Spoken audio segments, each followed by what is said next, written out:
Give me some goalies out there who maybe the traditional numbers say they aren't that good, but when you look at the analytics, that's more of a reflection on the team playing in front of them, the save percentage, the goals against, the wins.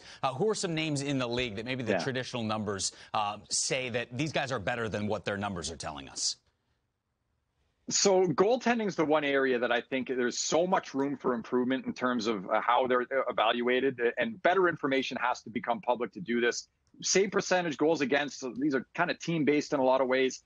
We look at goals saved above expected, which factors in the goaltending performance independent from the team defense.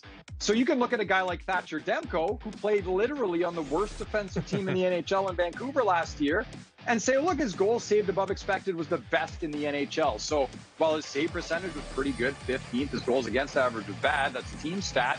He was an elite goalie last year. Connor Hellebuck, we know that he fits that mold as well. Winnipeg's been 25th, 26th in expected goals against the last few years. Linus Ullmark coming to a good Boston team, defensive team, after being pretty good on a poor Buffalo team, could put up huge numbers this year. And Johnny, I know you like the guy in Nashville as well. Yeah, absolutely. Used to start with a lot of the same things, right? Not a great defensive team, but he's asked to do a lot, and he does a lot. And so Nashville, fortunate enough, going to go right from Pekka Rinne to UC Saros if he's set in net. But these are basic, moving away from evaluating goaltenders from those traditional numbers. The first one you got to go away from is wins. It's much like a starting pitcher in baseball.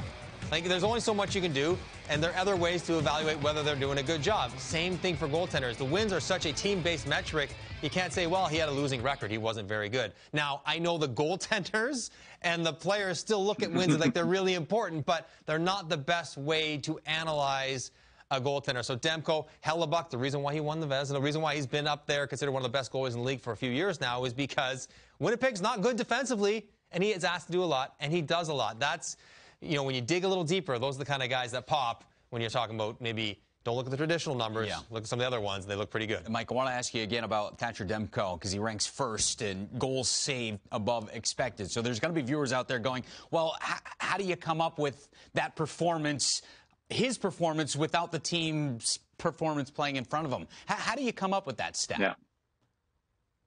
So expected goals against is the goal probability of all the shots a goalie will face in a game. And that adds up to, your expected goals against in that game. And let's just say it's, 3.0.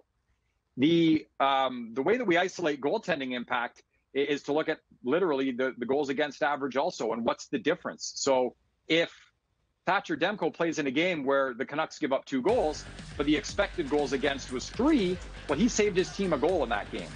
And then it works conversely the other way, where you could be potentially costing your team goals also. So that's how we come up with it. And then you rate it at a per 60 the same way you do goals against average, to try our best to isolate goaltending impact from team defense. And again, a necessary component when you're trying to evaluate goalies in the best way possible, when you're trying to decide who you're going to extend or who you're going to acquire.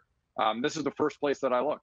And it's interesting, like he said 3.0, but they don't have to be round numbers. Right. You add up all these different probabilities, it could be 1.64. You just all the chance of each individual shot going in. What does it add up to? Do you stop more than that? Yeah. Or do you let in more than that? You're either outperforming what you're supposed to do or underperforming what Levels you're supposed the to playing do. field. That's it. And I told you, viewers out there, these guys will put it in a way that is very digestible. Mike, tell us about some goalies out there who maybe benefit from the system and the players that play in front of them.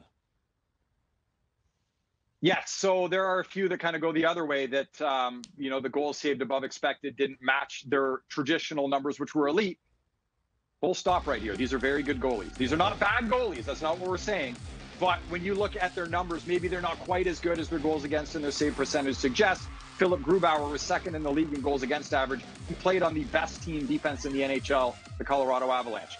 8th in save percentage. Goals saved above expected, he was 16th. So still very good. Still saved his team goals, in fact, but maybe just not that top 5-ish type of goalie. Same with Chris Driedger, also to the Seattle Kraken.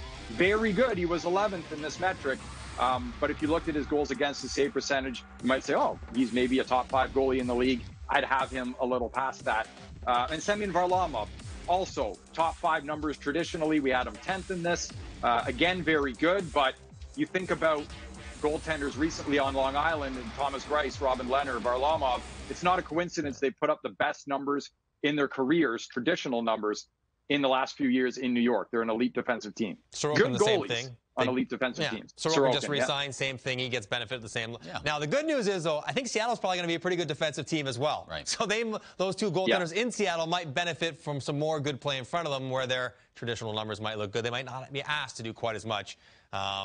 Like they were in their previous teams. You talk about Connor Hellebuck earlier and benefiting from some of these advanced analytics, right? And winning the Vezina a couple of years ago. Grubauer's a guy who was a Vezina finalist despite some of those advanced analytics. When we're voting on these awards, how much of these numbers that we're talking about today play in? It's a brilliant question because they're creeping in.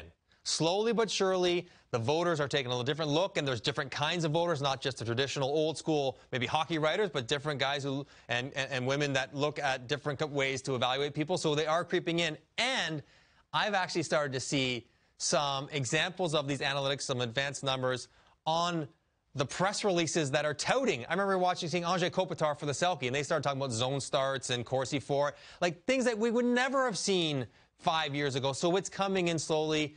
It's not mainstream. It's not for everyone, but we're seeing more and more of it every year.